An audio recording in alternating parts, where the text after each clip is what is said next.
how social scientists typically think about race, and it's pretty close to the way I think about it. A socially constructed system of classifying individuals according to arbitrary phenotypical characteristics that are genetically determined but not always consistent. And I just want to add to that that even that is not enough, because I want a definition that kind of acknowledges that race was not constructed in a political vacuum. It was constructed to essentially defend and rationalize colonialization in the 15 and 16 and 1700s, and later on it was essentially used to justify slavery and citizenship status. And more recently, and this relates to this talk, it was also used to justify tough on crime laws.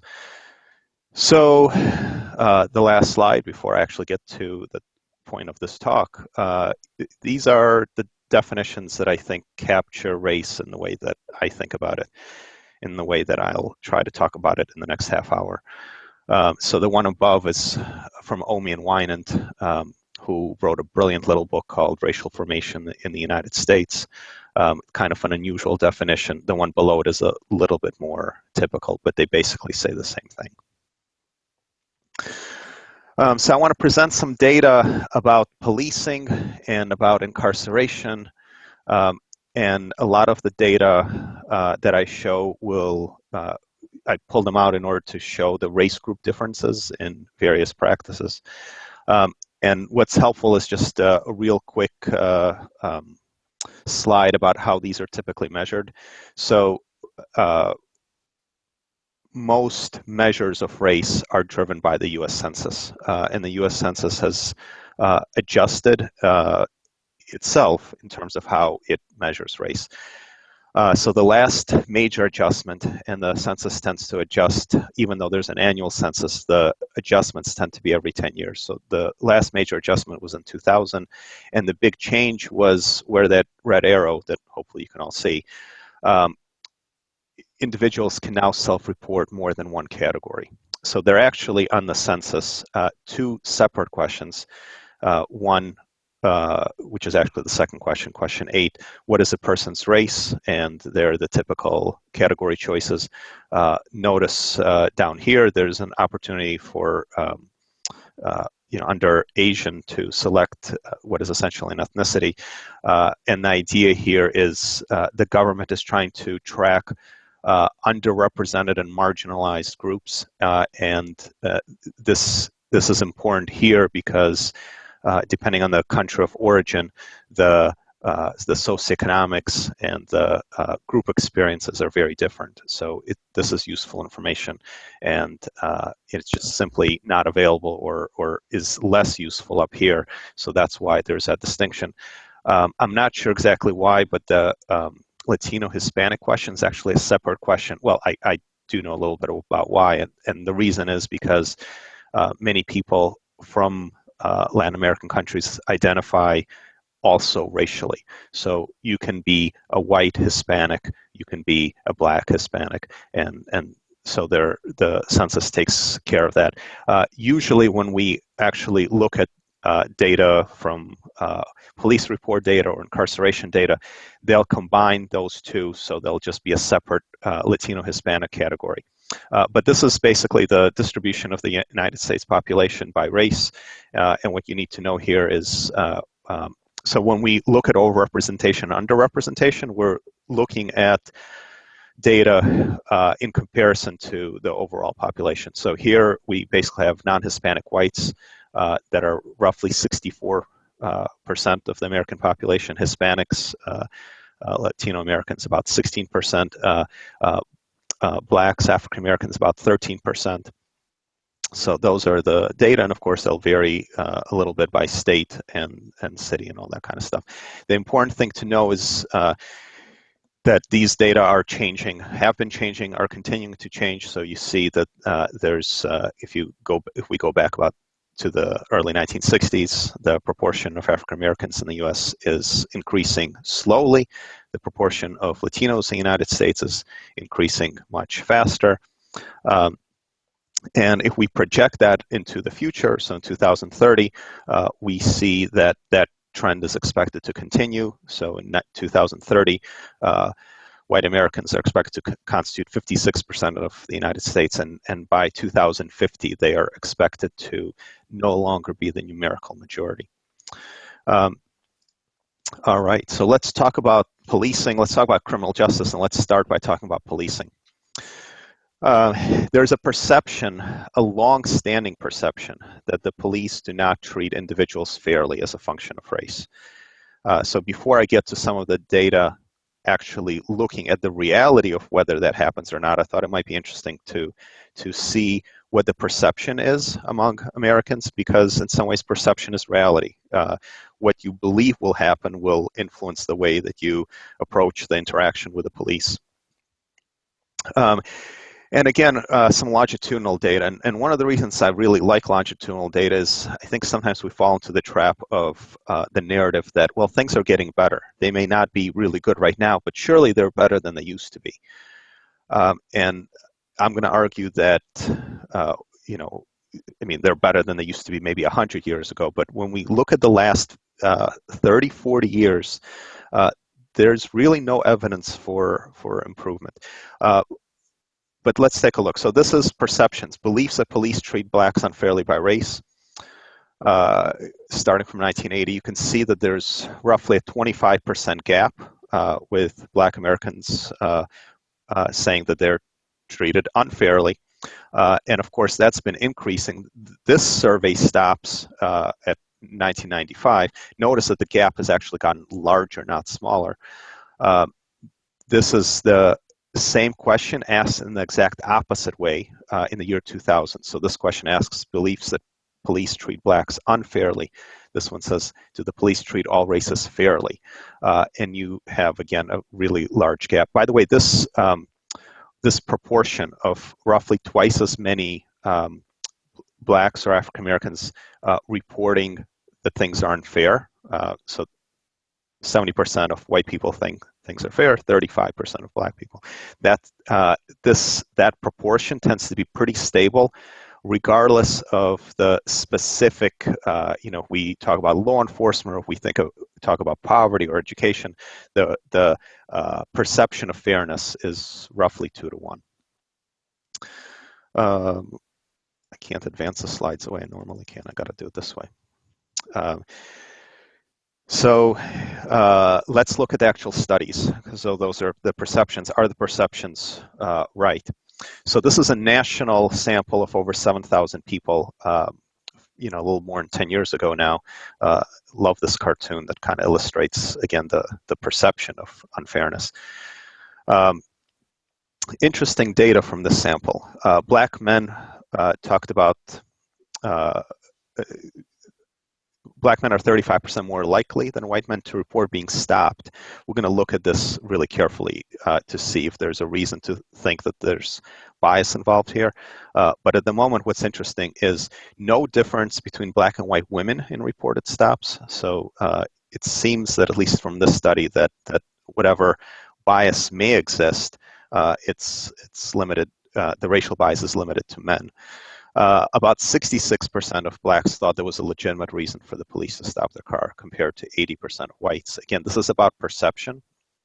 About 79% of blacks thought the police acted properly, so the majority, but a smaller majority compared to white drivers. So I'm going to come back and talk about police traffic stops in a minute. Before I do that, I want to talk about police pedestrian stops. So these are the data from New York stop and frisk policing. And by the way, I'm talking about policing broadly instead of focusing on the policing of juveniles, in part because I already had these data prepared, but also because I think that more general policing practices are just as applicable to the policing of juveniles, and there are data that support that idea. So the stop and frisk policing policy in New York was quite a controversial policy. What it largely consisted of, and you can see that it started at around the turn of the century, what it largely consisted of was the new practice motivated by a policing theory called broken windows. And the theory of broken windows is that if you um, if a neighborhood becomes littered or their properties with broken windows, that invites other types of criminal behavior, and it's actually grounded in good research that shows, for example, that people are much more likely to litter, and therefore much more likely to, not therefore, but also more likely to do other things once there's already litter on the ground. So there's sort of, the psychology of it apparently is that people believe like, well, it's okay to do it here, other people are doing it. So the broken window policing is the idea that if we can stop or crack down on lower levels, not violent crime, that we can in that way as a community prevent the more severe kind of criminal behavior. So the idea of the stop and frisk is that police officers were asked to basically stop and interview people that they thought might be up to no good, even though there's no evidence that they were up to no good. Interview them, and if they thought it appropriate, to frisk them to see if they were carrying any contraband, typically either weapons or drugs.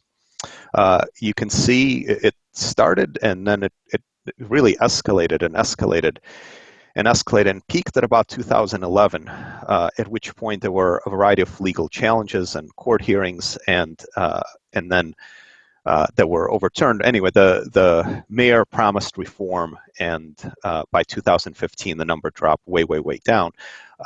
So this is not so much a critique of this policy, which essentially is no longer in play, but I want to show what happened when this policy was implemented.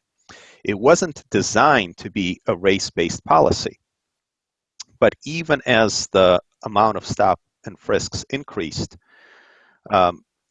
they were racially disproportionate, and they remained racially disproportionate, right? So over time, 12% of white Americans, now remember, I don't have the exact demographics of New York City, but remember the overall population is 60-something% of Americans are white. Remember the overall population, about 13% black, but you can see the frisks, the stop and frisks are really racially disproportionate. Now, the result, here's another way of looking at the same data. Blacks were 11 times more likely than whites to be frisked by the New York police. And of course, given the huge increases in frisks, right, like, that we see here, they did find a few more guns, but, very infrequently, and you can see that the proportion of stops where guns were found actually decreased as the actual number of frisks increased. Now, what these data don't show, but because I think it just wasn't tracked. But what we see from studies in policing in Los Angeles, Illinois, and some other places is that these frisks, even though they were done disproportionately to more often with people of color, they were actually less successful at finding contraband with people of color compared to when white Americans were frisked. So that's what I want to kind of show you here in this LAPD stop data. So these are now traffic stops. This is a report in 2008. And really consistent with data from other places, including New York. Black drivers were 127% more likely to be frisked, so more than twice as often. 76% more likely to have their vehicle searched, 29% more likely to be arrested. So when we talk to police officers and police chiefs, and we talk to them about these data, the typical response has been that it's not bias, it's probable cause. So there are ways to look at that. If this is really driven by probable cause, then despite the higher rates of being frisks and having the vehicle searched, we should have comparable rates of actual contraband found. Well, those data weren't tracked in New York, but they were tracked in LA. And so that's what we have here. Frisked African Americans are 42% less likely to be found with a weapon. Consensual searches of blacks, 37% less likely to uncover weapons. And similar data searches of Hispanics. So basically the idea is that even though they were searched proportionally more often, contraband was found proportionally less often, suggesting that it's not so much probable cause as some kind of racial profiling, or racial bias, which may or may not be intentional. It's hard to sort of get into the mindset. All we can do is be guided by the data. I want to say here, by the way, again, it's I think useful to know kind of the politics or the agenda of the folks talking about data. I don't, in my mind, have a bias against police. I have family members who are police officers. My agenda is, I come from a restorative justice perspective. What I would like to see is fair, just, effective policing in which the police and the community see themselves in collaboration with each other. So I don't know. You'll have to decide how biased I am and in what way as I make my way through the talk. And I just lost my ability to. Oh, here it is. All right. So that's in LA. A few years ago, we had a situation in Ferguson that received a lot of national headlines, and as it happens, the same kind of data are available from Ferguson. So I want to show you the disparity in searches and contraband hit rates in Ferguson. This is, I don't remember what year this is, but something like 2013, pretty recent. I'm going to throw away all the racial groups that are not white and black, just because you can see that the local population in Ferguson, 63% black, about 34% white. So these other groups are just, very, very small. So when we toss them aside, just so that we can look at the data a little more carefully, there are two things that I think are interesting here. One is this disparity index, and the disparity index is just shows disproportionate stops. So 1.0 would be perfectly proportional between white and black here. So 1.37 essentially means that black drivers were 37% more likely to be stopped in Ferguson than white drivers, and white drivers were 62% less likely to be stopped relative to drivers of color. So again, maybe probable cause. Maybe there's a good reason for the disproportion in stops. We can't really look at that, but we can look at disproportion in search rates. So again, you can see that 12% of those stops for black drivers yielded to a search, compared to just under 7% for white drivers. So almost double. But look at the contraband hit rate. Again, if we were looking at probable cause, we would expect these percentages to be comparable, and they're not. And they're not in the exact opposite direction that we would expect if black drivers were being stopped for reasons that had to do with something other than probable cause. Despite that, the arrest rate was still double for black drivers. So this type of pattern, we've got in LA, we've got it in Ferguson, and it's evident in pretty much every other place. I don't want to say that every police precinct is the same. I'm sure there are communities where where the policing is not racially biased. At the same time, the typical response from, again, police chiefs is, well, those are national data. That doesn't apply to our community. It doesn't apply to our police department. And the only way, of course, to demonstrate it is to do the local research. But when it's done, the pattern is pretty robust. These are racial profiling data from Illinois in 2013. So again, the same kind of disproportionate stop rate, 22% for Illinois didn't distinguish between the different groups of non-white drivers. So there are just two categories, white drivers and non-white drivers. But a 22% discrepancy in the stop rate. But again, I think the search stuff is what's interesting. So 2% of stops for minority drivers led to a search. It says requested search, by the way. I don't know what the state laws are everywhere. In Illinois, a car is considered in the same way that a home is. It cannot be searched unless there's a search warrant, which police officers typically wouldn't have.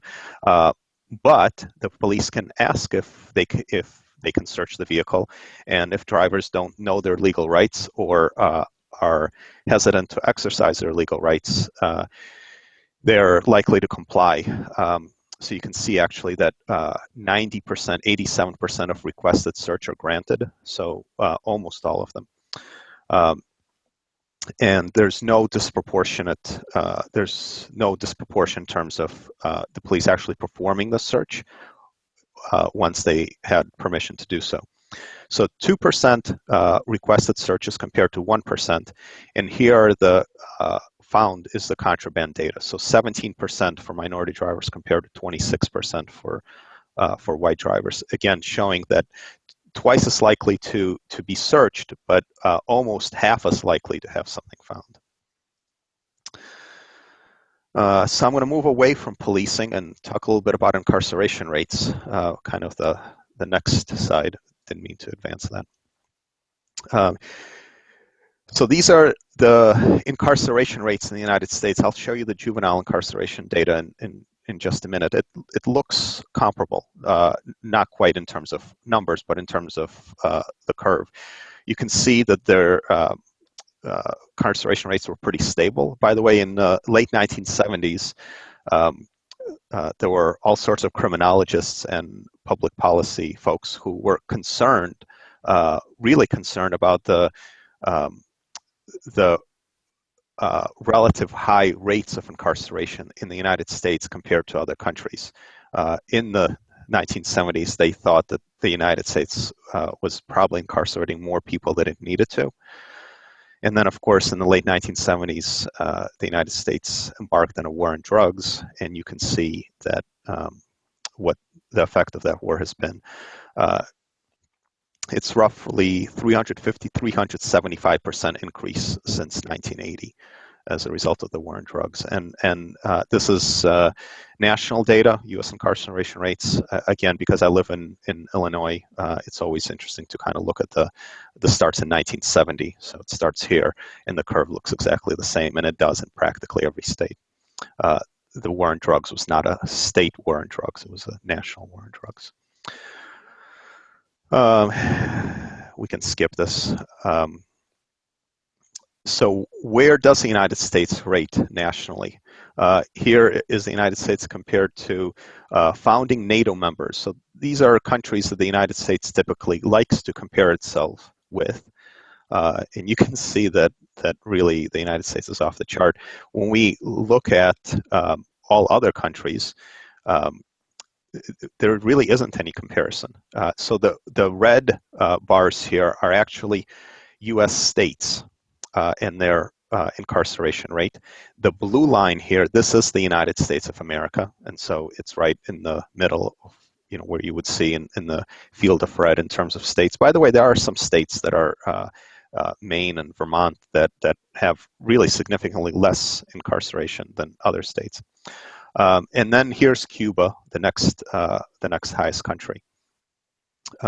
So right now, and this is a little dated, I'll bring it up to date. Right now, the United States has roughly 5% of the world's population and roughly 25, it's just under 25% of the world's incarcerated population. So it's really, the criminal justice system here in the US in some ways is like no other. So let's look at the racial breakdown of who's incarcerated. I've all the other slides are about race, but here, just really quickly, we do, of course, as everybody I think is aware, incarcerate significantly more men than women.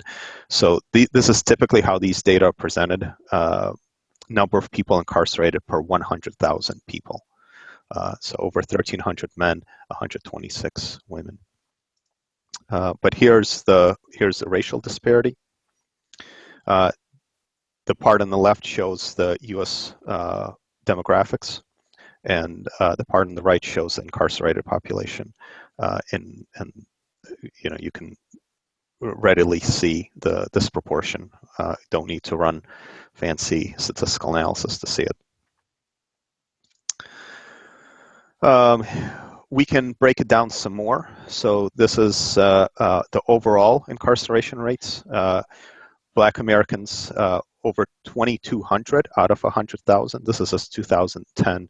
By the way, incarceration rates had been rising steadily since the late 1970s until about 2013. In 2013, they flattened out for the first time. So that's and I think the narrative in government and I think in communities in general has really shifted from tough on crime to kind of the realization that what we're doing isn't working, and so I think it's we're sort of seeing the result of that.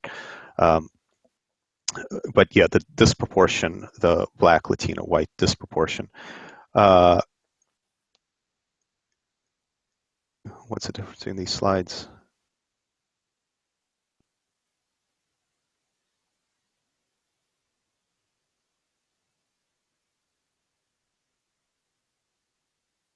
I'm not sure, I didn't label it correctly. Sorry about that. But this is where I wanted to go. That disproportion that I talked about is actually larger for younger folks. So these are not yet juveniles. These are, we're kind of working our way to a younger group. These are 25 to 29-year-olds. And you can see almost 9,000 young Black men are being incarcerated compared to just over 1,400. And I'll introduce a little personal anecdote. I work with the kids in our local juvenile detention center. I don't do it now, but I did until just a few years ago. And I'm there kind of doing programming, trying to raise some awareness about restorative justice, but I also talk a little bit about the dangers of sort of being caught up in the criminal justice system, and I talk to them a little bit about these kind of data and recidivism, and the kids that I'm looking at are disproportionately Black. They're almost all Black and Latino. But I asked them, because I said earlier that one of the reasons why we're starting to kind of shift the narrative is there's a growing realization that this isn't working. So one of the ways we know it's not working is because we have some data about recidivism. And in the schools, of course,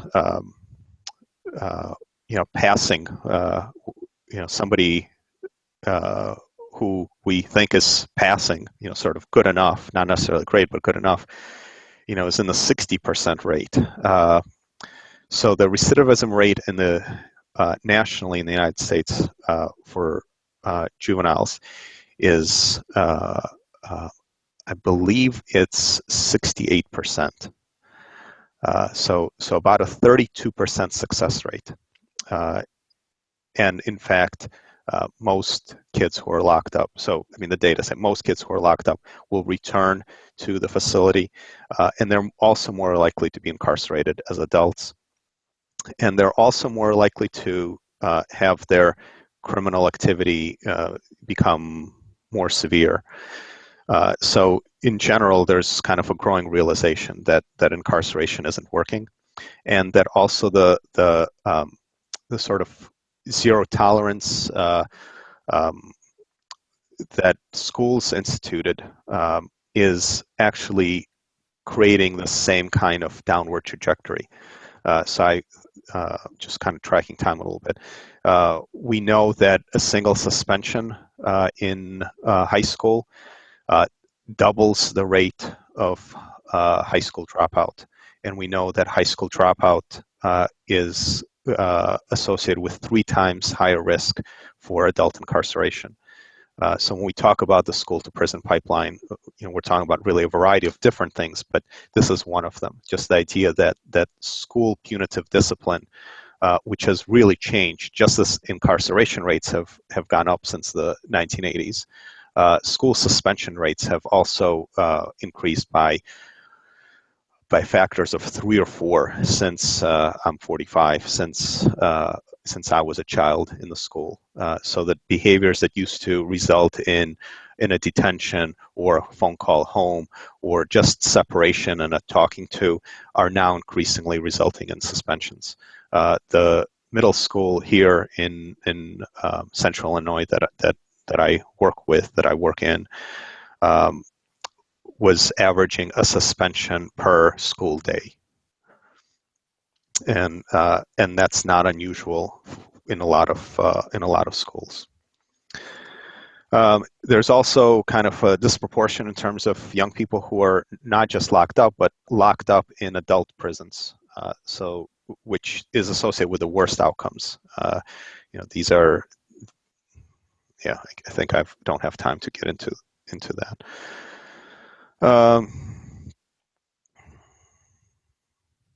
Yeah, I wanted to make this point real quick. Sorry about the lack of a title. Let's get rid of that.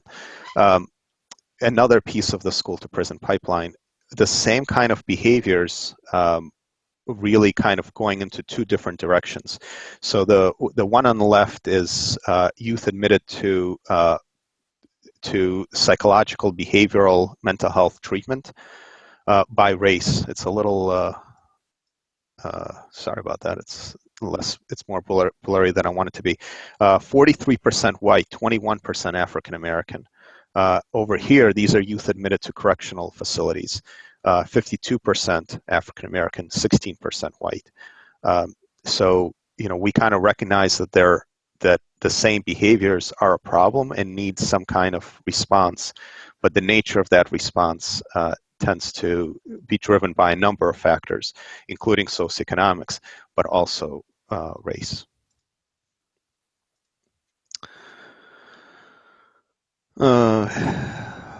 Want to make this point quickly.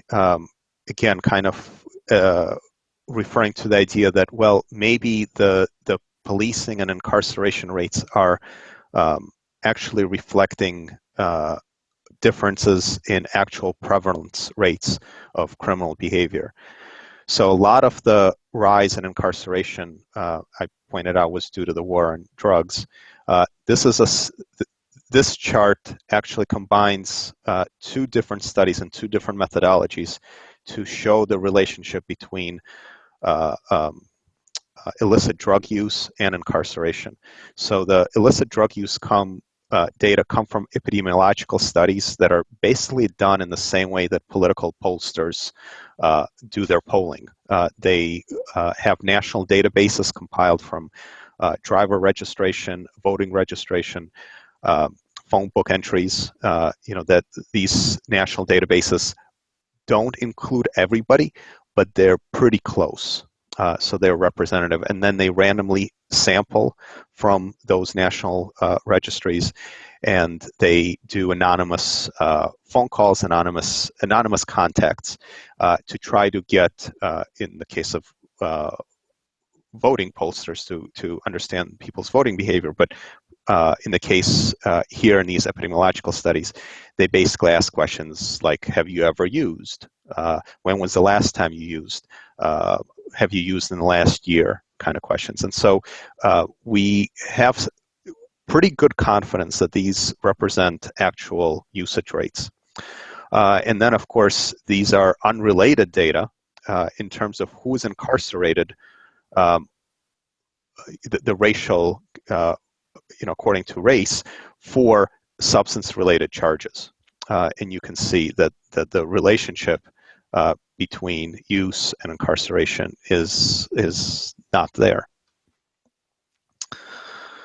So I have a whole thing here on capital punishment, which I think I don't have the time to get into, but the bias is um, there's the same evidence of disproportionality in capital punishment. So I think what I want to do is stop here and see if we can have a little bit of dialogue if we have a little bit of time. Yeah, I think that's a good idea, Mikhail. Thank you. And I I don't. have a question. I have a question here from Tina. She says that she would love to hear about the most effective alternatives to locking kids up.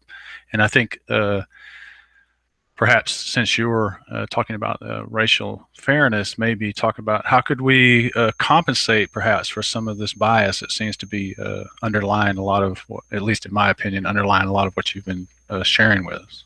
Yeah, those are great questions. I want to say I actually really excited that police departments, I think, are increasingly open to acknowledging the problem. I think I'm seeing less defensiveness than there has been previously, and a greater willingness to really do something about it. I think it's showing up in a variety of different policy changes. But one of them is mandatory training around implicit bias. So implicit bias is unintentional bias that typically individuals are not even aware that they have. And we know about this bias through a variety of pretty clever psychological studies. One of the most commonly reported one with police are generally called shoot, no shoot studies, in which there's a computer simulation. So there's a video with audio in front of the police officer in terms of what's going on. And the police officer has a laser gun instead of a real one. And the instruction is essentially to shoot armed people and don't shoot unarmed people. And then the situation is manipulated in a variety of different ways. But one of the manipulations is that different individuals in the scenario, their racial appearance is just changed, and those studies consistently show a bias to, and it's actually a pretty strong bias, so that in some studies, police officers are actually more likely to shoot unarmed blacks than armed whites. That's not all studies show that kind of extreme finding, but they do all consistently show that people are much less likely, and it takes them longer to shoot a white person than a black person. I wonder. I know that you're a practitioner of restorative justice, and that's my own area too. Does some of these does this bias also show up in programs that are trying to employ alternatives to detention? The kind of widening the net effect. Yeah, that's a great question. I don't have an answer. I don't think we're at the point in the restorative justice movement in the United States where we have the data to answer that question. I have that question in terms of as I'm working with schools to implement more restorative responses to their discipline concerns. Their restorative justice becomes another option on the drop-down menu. And Mm-hmm. I wonder, again, if we're going to see like a replication of the same racial bias in regard to Right. restorative justice. So, for example, is it going to be the case that some individuals are referred to restorative justice while others are referred for counseling? Yeah. Oh, right. Let me pass on another question we've gotten from, I think, Tachi. It says, do you have specific data on immigrant youth and how they compare to native-born U.S. counterparts? I don't have data about how immigrant youth are policed Uh-huh. in regard to immigration status. Of course, if we're talking about immigrants from from Mexico and Latin America, then we have some data about that. Uh-huh. But that's not a function of immigration status, right? A lot of those individuals are born in the U.S. Generally, I think that's that. Okay. And from Gwinnett, we have the question, can restorative justice and community programs help rebalance racial and ethnic unfairness? I think we touched on that maybe a little bit. Yeah, I want to. I'd love to talk a little bit more about that. I'm excited about restorative justice because I think it has the potential to do that. So I Uh-huh. said I have concerns about it, that it might replicate some of the same kind of power dynamics Uh-huh. where we start to use restorative justice as the thing we do to the kids that we think are going to be in trouble, right? Like Mm-hmm. instead of doing punitive discipline, now we're going to do restorative justice to them. Right. That really isn't in the spirit of what restorative justice is. The typical adage is that restorative justice is something we do with others, not to others.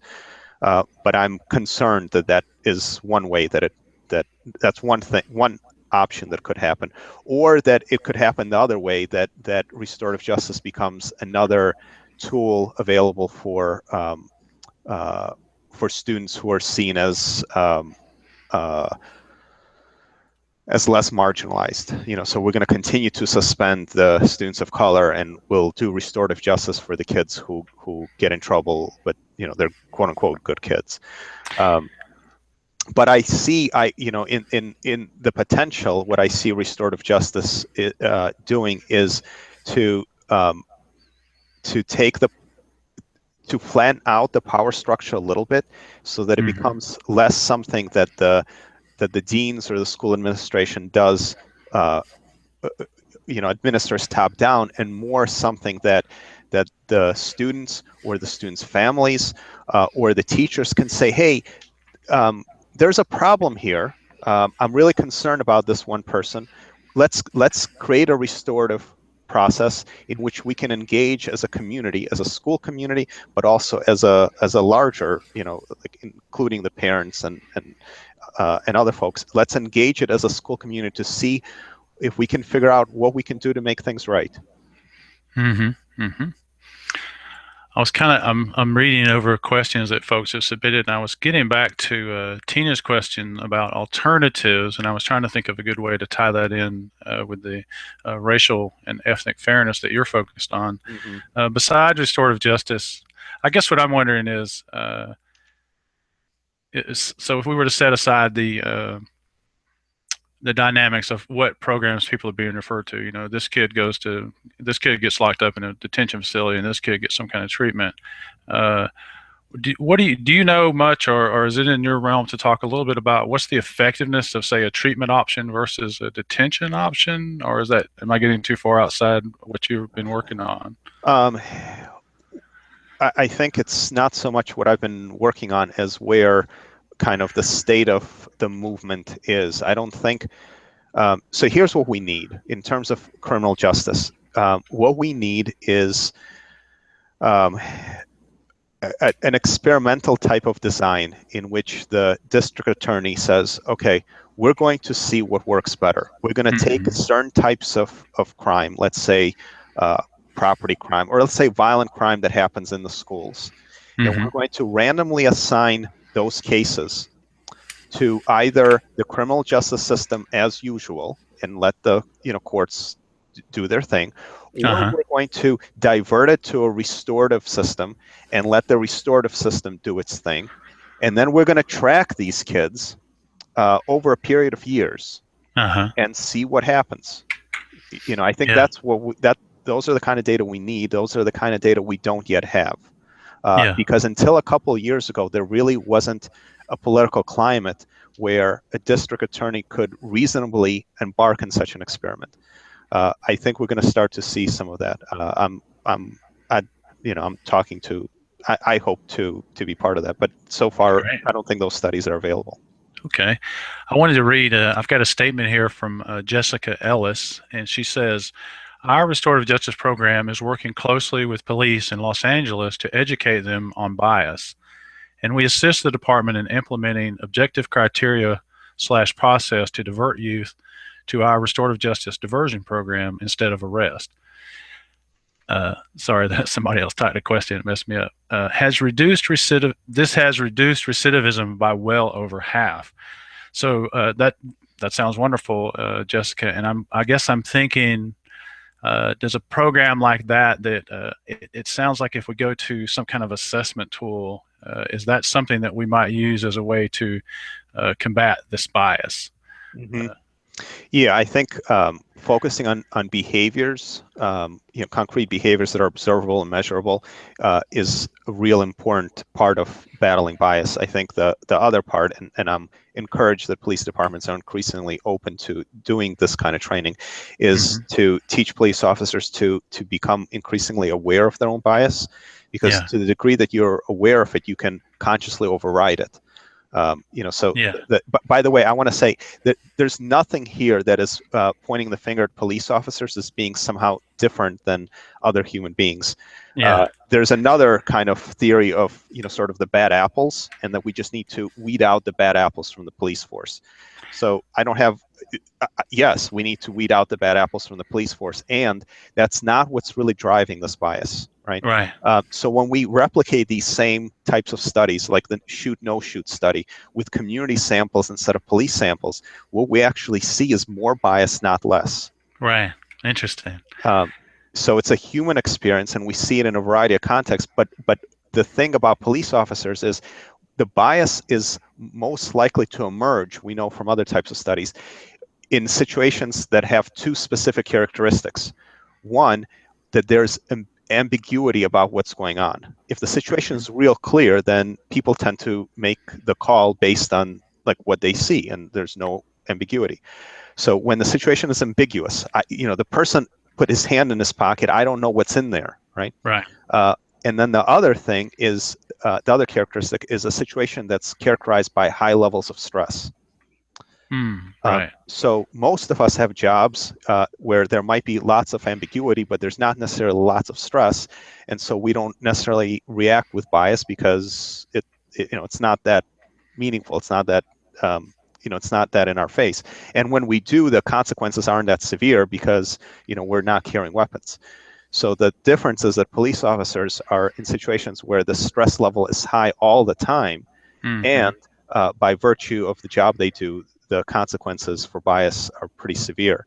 Right. I mean, interestingly, another occupation that has high levels of ambiguity and high levels of stress are emergency room physicians, and also high levels of problematic consequences.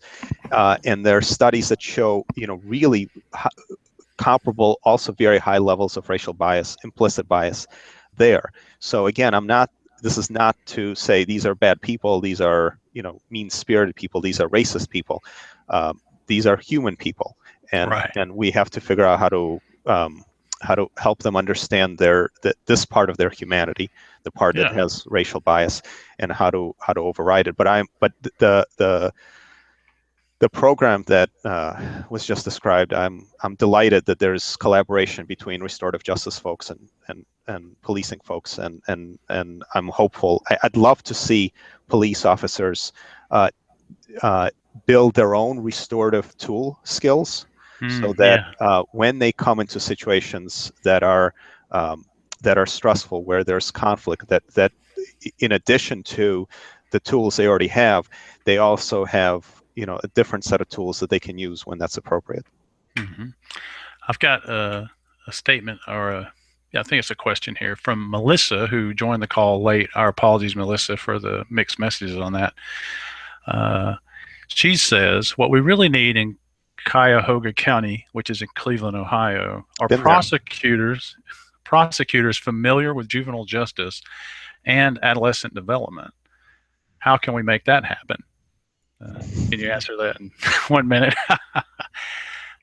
I don't know. What I do know is there's really a lot of variability from one county to another in terms of how much openness there is to restorative responses rather than criminal justice responses, and then I think comparably also openness to other alternatives.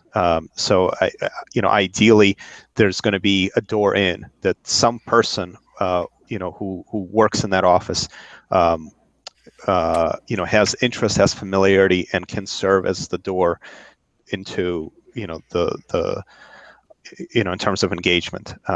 But otherwise, yeah, if you figure it out, let me know. I'd Right. love to hear more. So I'm noticing that we're right at an hour here, and so I'd just like to offer one last chance if anyone has a question that they want to submit, and let you know that we're going to be sharing the materials that Mikhail talked about today and some links and other information about this topic. And on Monday, we'll be talking about restorative justice in particular as a community-based alternative. So maybe we can get a little bit more into that. I'm looking at the Webinar Jam screen, and I was just going to give a few seconds if anyone had one last question they wanted to throw out there. I'm not seeing anything. Well, Mikhail, I just want to say thanks. Thanks for sharing this with us, and it's really interesting. I love the specificity of the data, and quite often people are biased. I think to me this is one way in which we can address bias is to simply share the data with people, especially the part about what are the stop rates, and versus what's actually happening. What are the consequences? And I think there's quite a few things in the juvenile justice realm that are I'll take, for instance, smoking marijuana is probably de facto legalized for white youth and not for African American youth. Yeah. So anyway, thank you so much. I did see one other thing here. Apologies for the interruption. What time did the webinar begin? My link started at noon. That's from Kelly.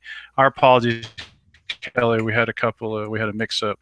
But this video will be available as a recording, and you'll be able to go back and listen to the whole thing. And I would say if you had any follow-up questions that arise from watching the video, feel free to email us, and we'll pass them along to Dr. Lebonsky, and hopefully he'll take a minute maybe to answer them, or we'll find someone to answer them.